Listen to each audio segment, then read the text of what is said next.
Welcome back to Other Fellas. I'm Nicholas, I'm Adam.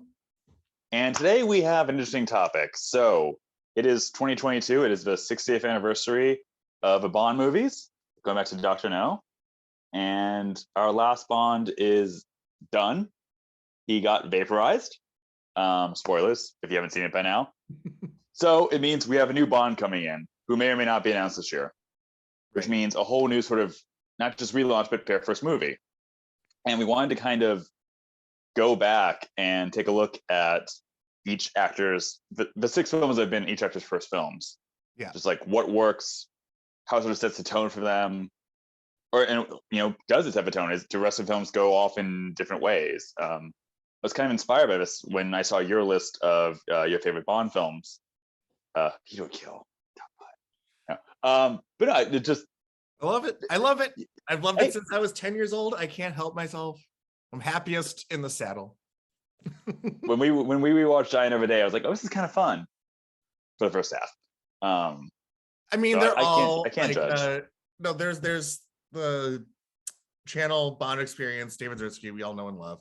And he puts it so perfectly that like Bond is like pizza. Even when it's bad, it's good.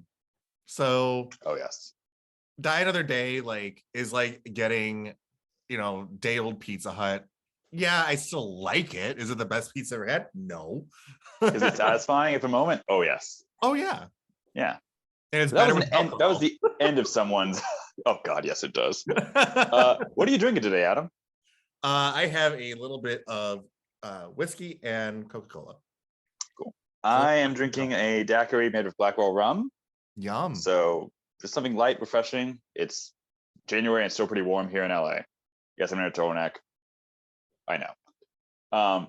But we are here talking about first films. And I want to go through all six of them, but I want to start off with what you think is the best first actors, best Bond, best first film for an actor who played Bond, both in setting the tone and saying what Bond is. Okay. I put it in the yes. I put it in the sense though that like I think about this almost daily, just for like my own life.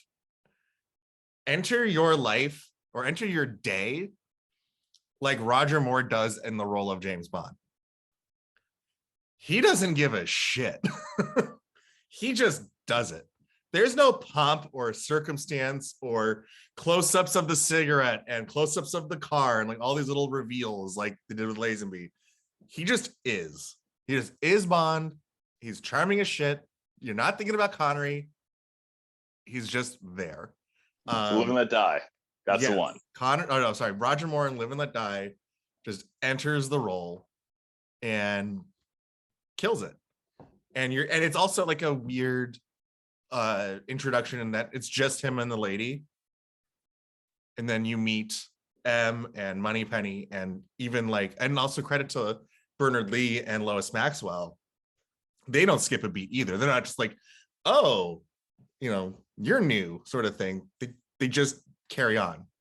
And I think that's my favorite intro to a Bond. And I would hope that whoever comes after Craig takes a note from that and is just don't think about it, dude. Just go for it. You're Bond.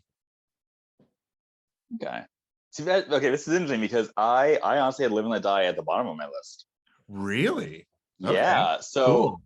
I enjoy it. Like I said, pizza. It's not my favorite Roger Moore film. It's not For Your Eyes Only, but Roger Moore's great in it. I think what got me why it didn't quite work. It does a great job of just, this is Bond, moving on. We're not going to address it. Mm-hmm. But I think Roger Moore, he's very different in this one than he is in all of his other ones. He's much more brusque. I don't want to say stoic. He's just very more aggressive than he is in the rest of his films.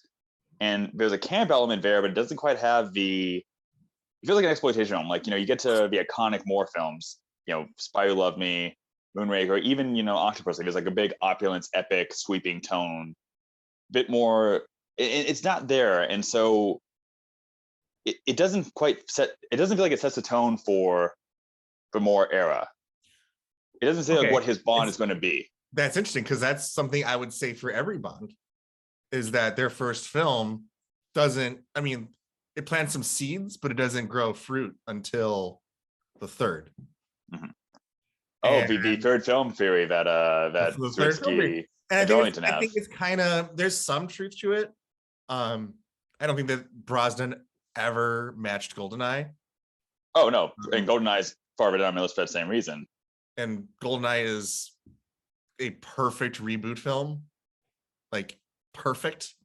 But yeah, it takes Goldfinger, it takes Spy Who Loved Me, it takes us. I think in a sense, Skyfall. I think like they chiseled it, like it was rock, and they chiseled it into perfection with Skyfall. Like this is Craig's Bond. Like all of like what happened in Casino Royale, Quantum of Solace, and in the film Skyfall, all leads to the bit at the end with M and the upholstered door and Moneypenny. It's like, now it's complete. If I ever just rake in a fortune, I'm going to get just like the upholstered door in like an office. There need to be more upholstered doors, just in general. Yeah, just a smoky wood office. So I want to throw. So I kind of had a tie for my favorite though, because I want to throw out my sort of theory to you. Yeah. I sort of had considering all the topics. I think just as a movie, I think it's the strongest one. 100%. But it does rely and sets a tone like this is Bond, this is who Bond is. But I also feel like it was too much of a sort of deconstruction or resetting. It was like too leaning on the fourth wall of what we think Bond is. Yes. I actually think, I mean, maybe this is a cheat, but I think Dr. No is the best first film of an actor as Bond. I mean, because it has to set the tone of the whole thing. Yeah, I mean, like, okay, yes, is the Bond? We don't really get too much of Bond as a person in this movie. Like, he gambles, he's lucky. He plays Baccarat. Baccarat is a game with almost no skill involved, so it's not like you can say he's like good at bluffing or reading people's signs. But okay, he's lucky. He kills people. He's a womanizer. But we instantly get a sense of who Bond is. The introduction to him is iconic. I think it has the jet setting location well.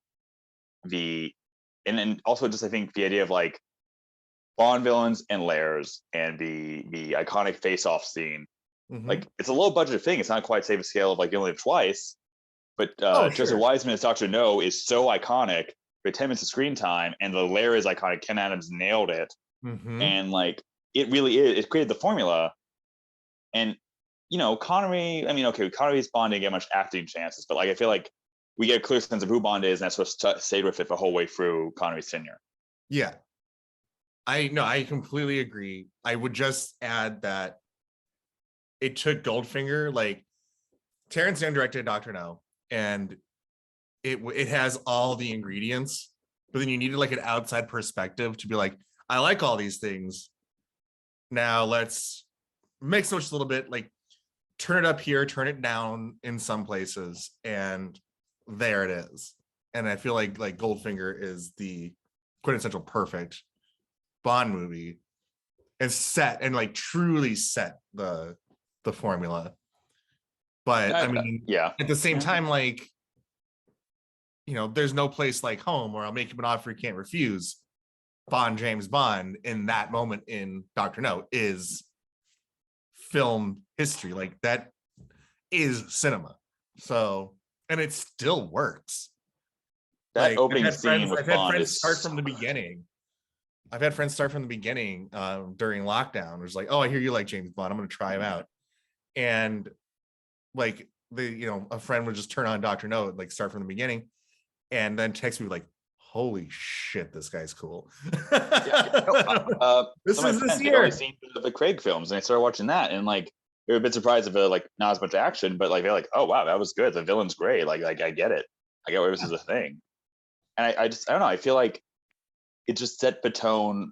Obviously, it set the tone for the whole franchise. It set the tone, especially for Connery and like how he was going to play it. And again, I go back. I just want to see how Terrence Young and Connery just like sort of, My Fair Lady, Sean Connery. I want to know that story. I want a movie of that story. God, so bad. Okay, so we talked Live and Let Die. We just talked Dr. No. Yeah, and we talked a little bit about. I want to go into Casino Royale because that is sort of we're coming off of Craig era. It's fresh in the mind. It was such a huge statement film. There is, yeah, and like kind of like with the Roger Moore aspect of not giving a shit. I feel like Daniel Craig kind of did that because of the backlash he got when he was announced. Like people didn't want him to do it, and then he had I'll show you Yeah, he's Let me show 5'11". you He what can't I've be been Bond. working on. And like, you're going to eat your words. And I feel like the backlash kind of made his performance even better. Because I think he had a fire lit under him that like might not have, like, I'm sure, you know, his auditions, like, you can see him online and you can see him in a couple of documentaries. Like, I'm sure his auditions are great and Barbara Broccoli really wanted him. But I think when he got rejected, he was just like, oh, I'm going to fucking show them. Like, and I think that even added more edge to his performance. Yeah, you know, you mentioned it, I just realized that like Brosnan was the first actor as Bond in a bit who hadn't been like an almost Bond. Because like they tried to get Dalton in '69, they tried to get Dalton in '81 for as only. He kept saying no.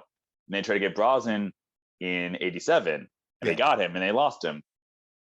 And so Craig was like that first one who wasn't sort of like the attached build-up guy. So I definitely see that. You know, I do think Serial has a few too many.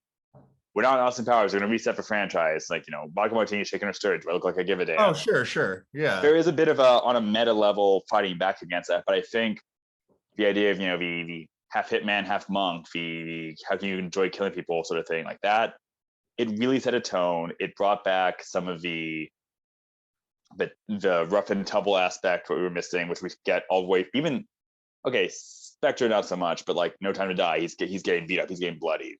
There's a good bit of that, and it also, I think, well, I take it back. I was going to say, you know, in the Brosnan era, we started casting big name stars as villains or like supporting people. Mm-hmm. At least for the first two Craig films, we lost that. It was like, no, just give me some acclaimed European actors: Mads Mikkelsen, Mathieu Malric. Evergreen was an unknown, aside from The Dreamers. Yeah. You get into Skyfall and Spectre, it's like Javier Bardem, holy crap, Oscar winner. Christoph Waltz, Oscar winner. Yeah, I think, you know, that's now your prize. If you win Best Actor, you get the next Bond villain. it completely is. So we'll watch the Academy Awards right now. We'll see who's going to be a new Bond villain.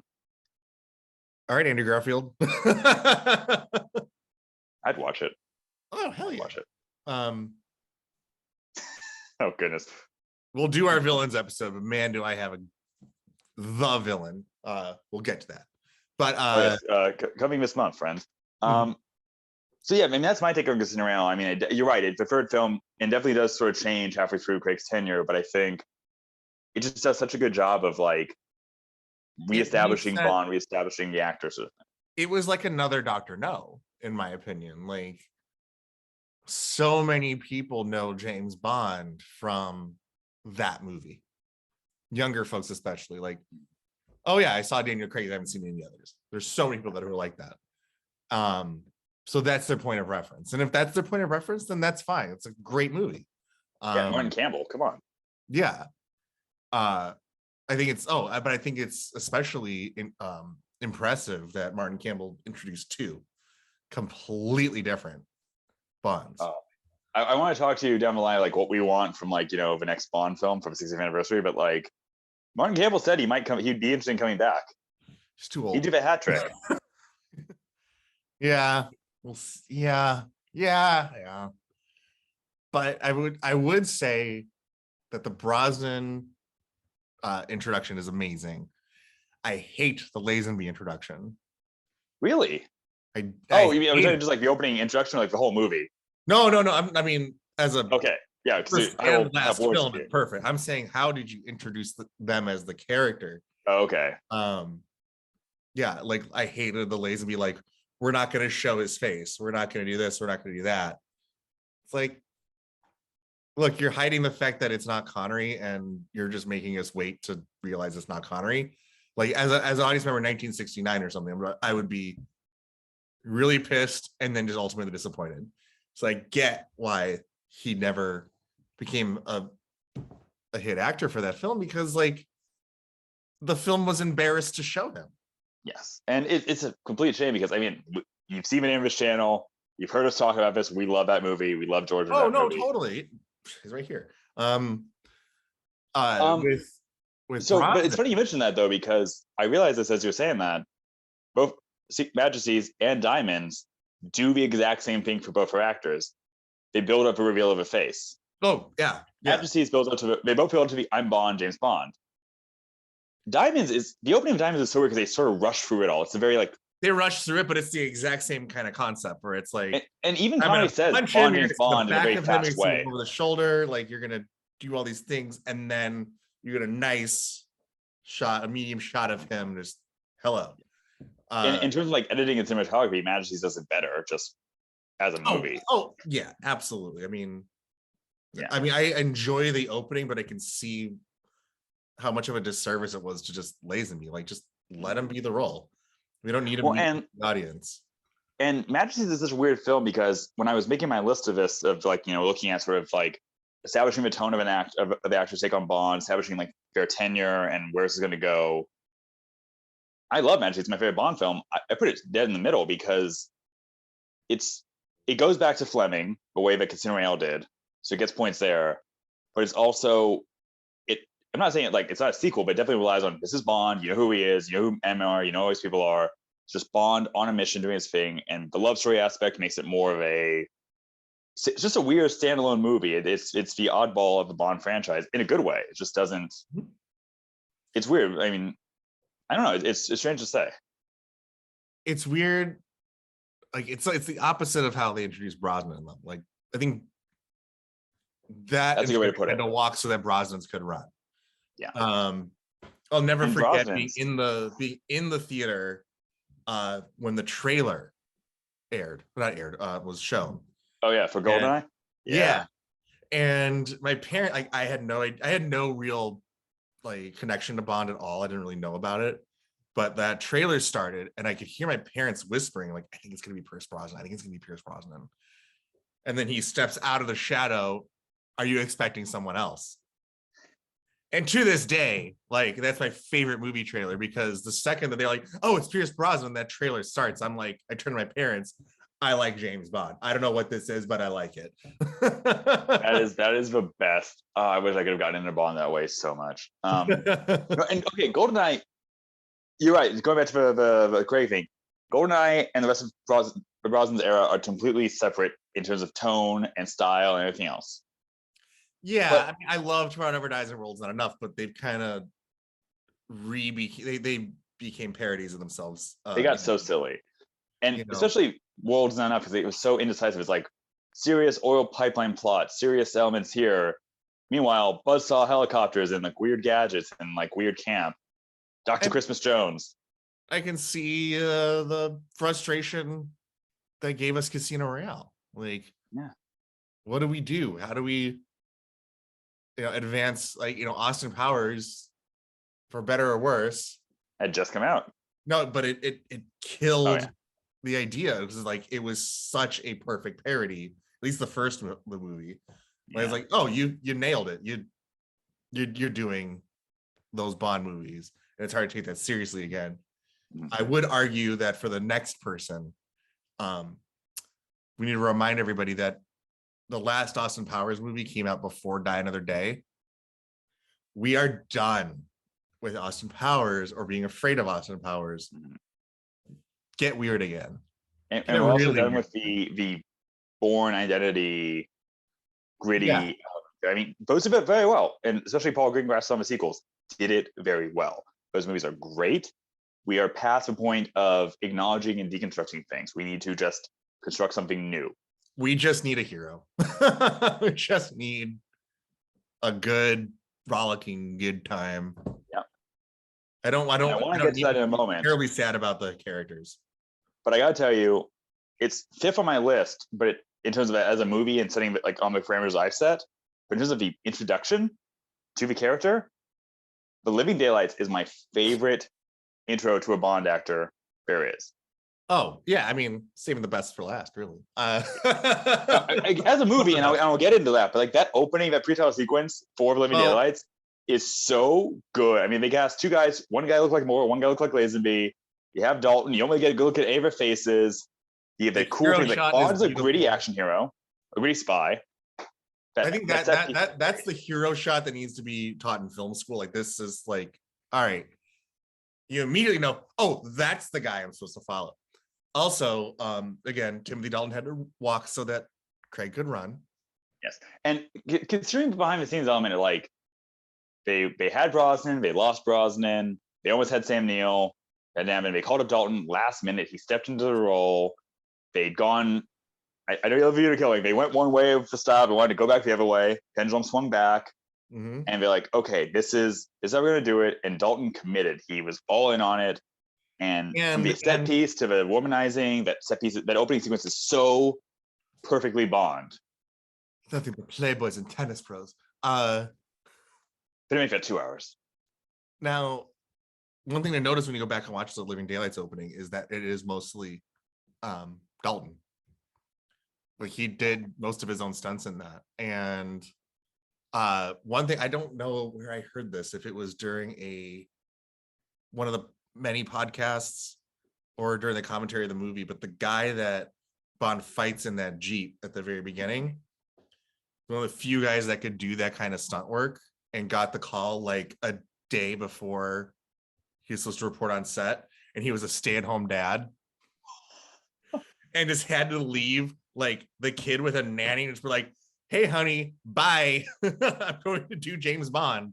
I'm going to Gibraltar for a bit. I'll be back. Yeah, exactly. And just that whole story, like, it just makes me love it even more, that, like, you know, they're just putting it all slapdash together. And, you know, it took 30 plus years or 25 plus years to like make that one little moment with all the Dalton history and all the Broccoli history and like everything happening, like just all kind of gelled during the Gibraltar scene. Yeah, and so like that's my favorite like intro to a Bond thing. But in terms of like, again, the parameters are like same the tone, what the tenure is going to be. I mean, we only got 2 films out of Dalton. Dark Matter never got that third one. Yeah, but like Living Daylights is such an uneven movie because I mean a lot of people sort of agree it falls apart in the back half, but like it does. Again, it's indecisive. We want it to be campy and fun, and we have Dalton bringing this serious energy. And the plot gets convoluted. I mean, I we're talking about this in the villains episode. I do like having this sort of like multi-villain thing. But again, it's that well designed enough problem where you're trying like, where is this going? What's the tone here? We can't quite tell. Yeah. And then Living Daylight, License to Kill really goes off on one end stylistically. And it's hard to get a handle on what this Bond's going to be because they can't decide. So it's sort of on the bottom of me, but man, that opening sequence is so good. Yeah, I got a lot of criticism with my post about my listing of like, why does Living Daylight so low? I'm like, because License to Kill just kicks so much ass. I mean, it is one of only 2 Bond films that feature ninjas. Yeah, and like they were gonna go to there's a China plot in the next one, right? Hong Kong. It would have been tied to the trying to think of the exact term for it. I need to read that book. Rights of it. I need to read that book of the third Brosnan movie. It was also, at least we didn't get the Terminator one. We almost have the Terminator plot line, like a. Oh yeah, the robots. Yeah, I don't know if we would have pulled that off in 1991 with Eon's budgets at the time. That was the whole thing. So I want to sort of bring also all home. I have like a big question for you. Yeah, because maybe I have no idea of this. I want to know what you say though. But like, we're getting a new actor, we're getting a new Bond. You know, we sort of said it's probably going to be a continuity reboot because, again, Craig got disintegrated. I just don't care about the continuity. They're all their own thing. But if like, they connect. But whatever. Yeah, but what to you? What makes a good first film for a Bond actor? What do you want to see? What do you think needs to be in there? I can't name anything specifically, but you have to get the audience cheering. They have to cheer at least once during that pre-credit sequence at something that the Bond is doing. Yeah. Now, did Roger Moore do that on My Favorite Introduction? No. I do think sheer magnetism is a great line, but I just kind of like the fact that they don't make a big deal of his introduction. But that jump at the beginning of GoldenEye gets the audience cheering. Personally, for me, I was livid. I was pissed off that Casino Royale did not open with a gun barrel. I was like, what the fuck kind of movie are you making? And then they showed me and I was like, you got me. And I cheered. It's like you said, I think you put it like check the boxes. They check the box. They just did a little spin on it. I think it worked really Yeah, well. they just did it out of order, and I have no problem with that. But yeah, I just remember being so angry and then being so happy. That I was like, oh, it's his first kill. That's the Did he best. feel it? Did he? Yeah. Yeah. I think you need a cheering moment. I think you need, when you first see the actor, you need it to be a moment. Yes. Majesties didn't quite do it right. Living Daylights did it super right. Super and then right. Dr. I No love had the GoldenEye because line. he's upside down and GoldenEye. Oh, I think that's really yes. great. You get the quip in right away. Like you instantly know, oh, spy, like doing espionage, doing sabotage, quippy, still the guy. Even if you've never seen a James Bond movie, like you're just like, oh, well, that must be James Bond. No, that's the thing. Like, okay, Connery, again, he gets the cheat of like, when we first see him, he's Not flirting, he says his name. He introduces the entire series. But no, we need a great introduction. We need like an iconic opening shot. We need a cheering moment. And I think as the movie as a whole, we need to have a clear sense of where it's going to go. I mean, Brosnan's films got away from it, they got sillier. Moore's started they started like relatively cheap. I mean, it's like a gritty, like weird exploitation vibe, but it's still, the tone was sort of there. Like you need to get the tone right. It can't be like Living Daylights where it's uneven all around. Right. Like commit to whatever you're going to do. Yeah. And make a really good Bond girl. Like we need the chemistry there. I mean, the Casino works so well in part because of just the rapid, amazing chemistry between Eva Green and Daniel Craig. Yeah, and it's hard as like, hey, also do something new. And I feel like it's a tough ask, especially coming off of Craig, where like it was a very much a ground up reinvention. So like, just like how you're like, oh, well, you'll never do Connery. You'll never be as good as Connery. You know, the way people were talking, 40 years ago. We're having that conversation again. It's like, well, how are you going to be better than Daniel Craig? I do not envy the next James Bond. and we know there's no way Barbara and Michael don't have like a short list of people they're talking to right now. They got like a list of people, they're talking to them, and that's the conversation they're having. Like, I would love to do this, but how do I beat that? But now you're facing not just like, you're facing worse than what Daniel Craig had to do, where he was facing 40 years of Bond movies before. Now you're dealing with 60 years. It's only going to be a tougher job. Yeah, and I mean, Craig came in after Die Another Day, which is a low point. Yeah, and No Time to Die, some people hate it, some people love it. It's a bit divisive. Maybe it's the killing Bond thing, but like, yeah, it's still a big ass movie. It was a big hit movie that people generally enjoyed. Yeah. So I'm nervous for that person. Yeah, it's gonna be weird. And just whatever they do, like they really need to we need that hero shot. We need that wonderful, this is the guy. Yeah. I know that person's out there. We can debate all day on who that should be. But man, do not envy the shoes they have to fill. Well, 007, pay attention. We've gone back in time. We've pulled George Lazenby out of the past, 1969. No. If we give him a beard and long hair, I'm in. Oh, just shaves it off like Brosnan style and Die Another Day. No, I'm saying like that Diamonds Are Forever and then Live and Let Die, where just he becomes more Dirty Harry kind of character. Yeah. Oh, that is one of the things I love Quantum of Solace, but man, like he does not look like he's been drinking nonstop and like letting himself go. Well, we were talking about like, it's always that the third movie theory. Yeah. Shit, what was Lazenby's third movie gonna look like? Because if they kept that tone, we would not have had the campy. It would not have been campy at all. No, it would have been gritty and hard. It would have been 3 Days of the Condor type stuff. Yeah. Oof. Man, what could Live and Let Die would have been a brutal fucking movie. Kananga will explode, but in a much more brutal way. Hey, Ian, we did the Christmas video. Can we please get Kananga balloons? We should have had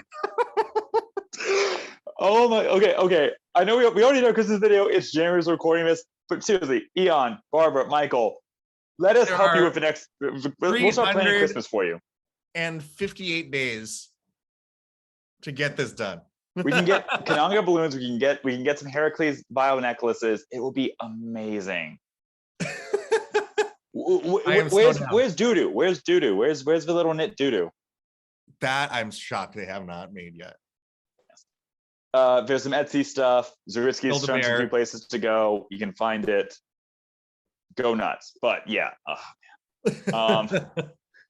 I think we've definitely reached the end of this one because we've now gone back to Christmas.